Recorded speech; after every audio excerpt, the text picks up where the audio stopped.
विवेक सिंधूच्या लहरी शककर्त्यांचे दावित वैभव प्रतिष्ठान ही नगरी देवगिरीच्या इतिहासाला सदैव साक्षी ठेवू आवर गहे गोदामाई तोवर गाणे गाऊ। साहेबांना मी टाळ्यांच्या गजरात आमंत्रित करते, जोरदार टाळ्यांनी स्वागत करूया। माननीय नामदार एकनाथरावजी शिंदे साहेब, मुख्यमंत्री महाराष्ट्र राज्य। छत्रपती शिवाजी महाराज की, छत्रपती संभाजी महाराज की, परम पूज्य डॉक्टर बाबासाहेब आंबेडकरांचा आजच्या कृतज्ञता सोहळा या आंबेडकरी जनतेच्या वतीने हा सोहळा होतोय। मी डॉक्टर बाबासाहेब आंबेडकरांच्या सर्व अनुयायी बांधव भगिनींना मनापासून धन्यवाद देतो, आपले आभार मानतो। या कार्यक्रमाला उपस्थित केंद्रीय मंत्री प्रतापराव जाधव, पालकमंत्री अब्दुल सत्तार जी, आपले दुसरे मंत्री अतुल सावे जी, खासदार संदीपान बुमरे जी, आमदार प्रदीप जयस्वाल, आमदार संजय शिरसाट, राजेंद्र जंजार, रमेश पवार, अध्यक्ष कृतज्ञता सोहळा जालिंदर शेंडगे, गौतम खरात, ऋषिकेश जयस्वाल, विश्वनाथ राजपूत, अरुण बोर्डे, महेंद्र सोनावणे, विजय जोंधळे, सुरेश जगताप, कृष्णा बनकर, व्यासपीठावरील सर्व सन्माननीय मान्यवर। व्यासपीठावर खूप लोक आहेत, पण ज्यांनी मला ही नावं दिली, ज्यांनी नावं लिहून दिली ते जबाबदार आहेत याला, बाकी सर्व मान्यवर।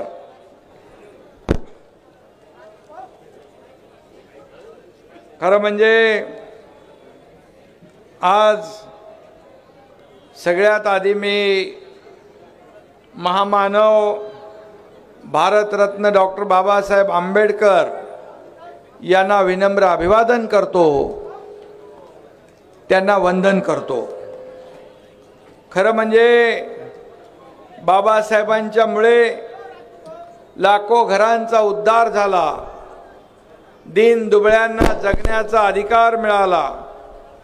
बाबासाहेबांचं जीवन आपण पाहिलं, ऐकलं, वाचलं, एक संघर्षाने भरलेलं बाबासाहेबांचं जीवन, आणि या अवघ्या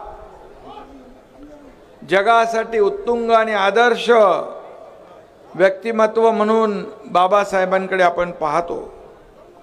त्यांचं आयुष्य, त्यांचं जीवन या देशातल्या सर्वसामान्य नागरिकांसाठी एक प्रेरणा आणि ऊर्जा आहे।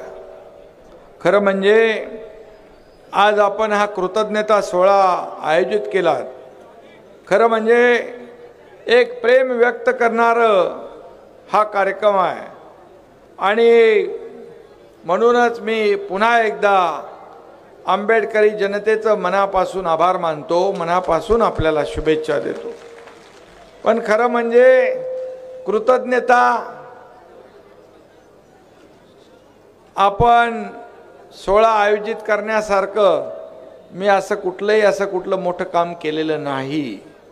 मी जे केलं ती माझी जबाबदारी आहे म्हणून ते मी केलेलं आहे,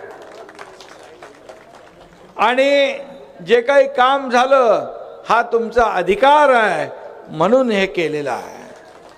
आणि म्हणून मी आपल्याला एवढंच सांगेन की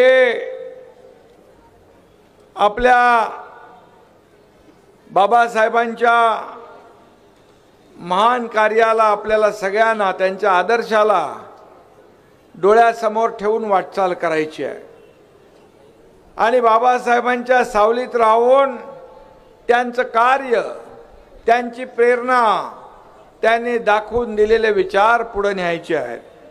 आपण भाग्यवान आहोत की बाबासाहेबांसारखं मोठं व्यक्तिमत्व आपल्या महाराष्ट्रात जन्माला आलं, हे आपल्या सगळ्यांचं भाग्य आहे। आपण या महामानवाप्रती कृतज्ञता व्यक्त नेहमी करतो। त्यांनी समाजातल्या समाजाच्या हजारो वर्षाच्या खरं म्हणजे प्रत्येकाला झोपेतून जाग करण्याचं काम केलंय, त्याला प्रेरणा देण्याचं काम केलंय, त्याला ऊर्जा देण्याचं काम केलंय आणि समतेच्या प्रकाशाचा मार्ग दाखवण्याचं काम बाबासाहेबांनी केलंय। बाबासाहेबांनी आपल्याला समता आणि बंधुभाव शिकवला। युगायुगात असा एखादाच महापुरुष जन्माला येतो आणि म्हणूनच आपण कायम त्यांचे ऋणी आहोत। कारण बाबासाहेबांची घटना खरं म्हणजे जगभरामध्ये अनेक घटनांचा अभ्यास करून जगातली सर्वोत्तम घटना ही आपल्या देशाची बाबासाहेबांनी लिहिली।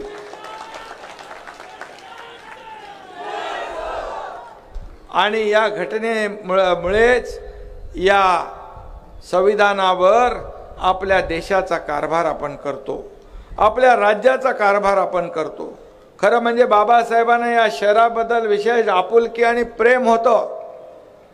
बाबासाहेबांनी मुंबई नंतर पीपल्स एज्युकेशन सोसायटीचं दुसरं कॉलेज सुरू केलं ते याच शहरामध्ये।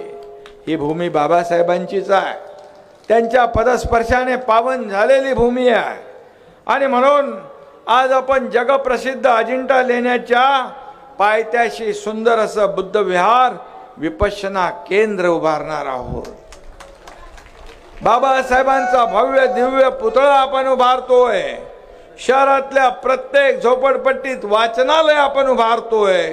याशिवाय रिसर्च सेंटरचा डिजिटल प्रोजेक्ट असेल, तारांगण असेल, मागास उद्योजकांना स्वतःच्या पायावर उभं करणं, हजारो बेरोजगारांना मदत करणं हा देखील उपक्रम आपण यामध्ये घेतलेला आहे। मला आठवतंय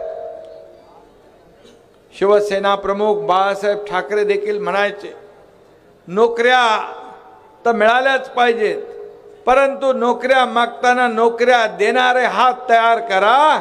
आणि म्हणून या बाबासाहेबांच्या अनुयायांना देखील आपण नोकऱ्या देणारे उद्योजक या भविष्यामध्ये तयार करण्याचा प्रयत्न आणि मानस सरकारचा। आणि म्हणून यातून लाखो करोडो लोकांना या ठिकाणी रोजगारही मिळेल, प्रेरणा मिळेल। आणि म्हणूनच आज मी एवढंच सांगतो, बाबासाहेबांकडून बरंच काही